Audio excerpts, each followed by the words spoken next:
করে কেন বলো না? তুমি আসো, আমার ইচ্ছে করলো তুমি সারপ্রাইজ দিতে। না তোর জন্য কি এনেছি, কই দেখি দেখি। ও মা, দই মিষ্টি ফল সবকিছু। আরে এটাতেও আছে, দেখ দেখ। ওটাতে আবার কি? মা তুমি সঙ্গে করে কাঁচা মাংস, মশলা, সবজি, চাল এসব কেন এনেছো? আরে খুকি, আজ না তোর জন্মদিন, আজকের দিনে একটু নিজের হাতে চিকেন বিরিয়ানি এসব না করে দিলে ভালো লাগে বল? ঠিক আছে বেন, আমি দেবেন রান্না করে, কিন্তু বাজার ঘাট করে আমার কি দরকার ছিল? ওসব তো আপনার জামাই করতে পারতো। তুমি রাখো তো দিদি, আমার জামাইয়া কি করতে পারে তার মুরত আমার জানা আছে।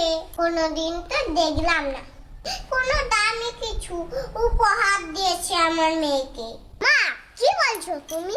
আরে থাম খুকি, তুই ভালো মানুষ দেখিয়ে কিছু না চাইতে পারিস, কিন্তু তোর শ্বশুর বাড়ির লোকেরা তো কর্তব্য তোর জন্য কিছু করা। দিদি আপনি ঠিকই বলেছেন, বৌমাকে আমরা সেভাবে কিছু দিতে পারিনি, আর আজকের ওর জন্মদিন সেটা তো আমি জানতাম না। তাহলে অন্তত ঠাকুরের কাছে একটু অন্যান্য পুজো দিতে পারতাম। পুজো দিতে যেতে বিনে পয়সা, এটাই তো সম্ভব নাকি? মা ও বলো না, তুমি সত্যি করে বলো না।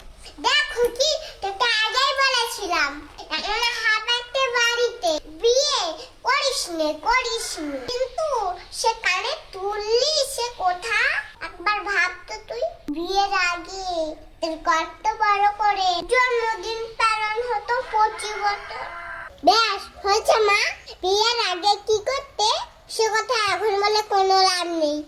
মানছি তোমরা আমাদের থেকে অনেক বড় লোক, তোমাদের চলে ফেলা আমাদের থেকে অনেক এগিয়ে, কিন্তু মনের দিক থেকে না এই মানুষটার কোনো তুলনা হয় না।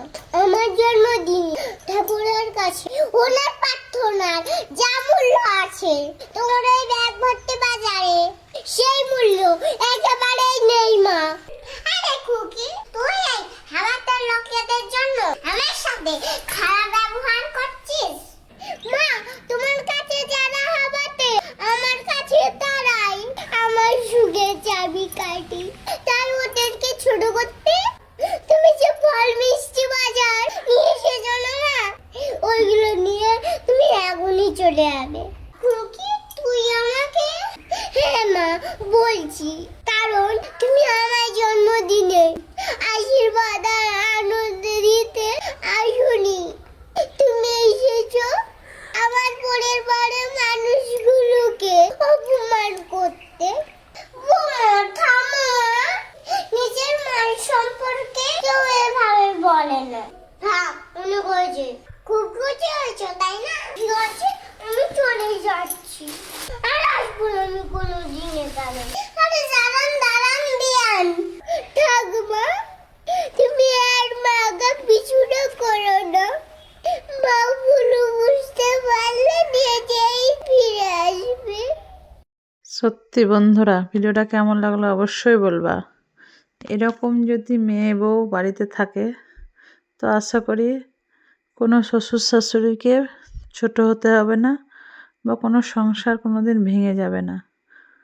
আর মা বাবার অবশ্যই প্রয়োজন মেয়ের ভালো চাওয়া, কিন্তু ততটাই চেয়েও মেয়ের সম্মান নিয়ে মাথা উঁচু করে যাতে শ্বশুর বাড়িতে থাকতে পারে, আর শ্বশুর শাশুড়ি বরের সবার কাছে সম্মান পেয়ে মাথা উঁচু করে থাকতে পারে, ততটুকুই ভালো চাওয়াটাই আশা করি প্রয়োজন।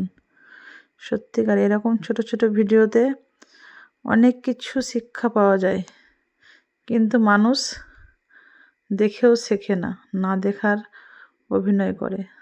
তো বন্ধুরা বলো ভিডিওটা অবশ্য কেমন লেগেছে? আমার খুব ভালো লেগেছে, মন ছুঁয়ে গেছে, তাই তুলে ধরলাম।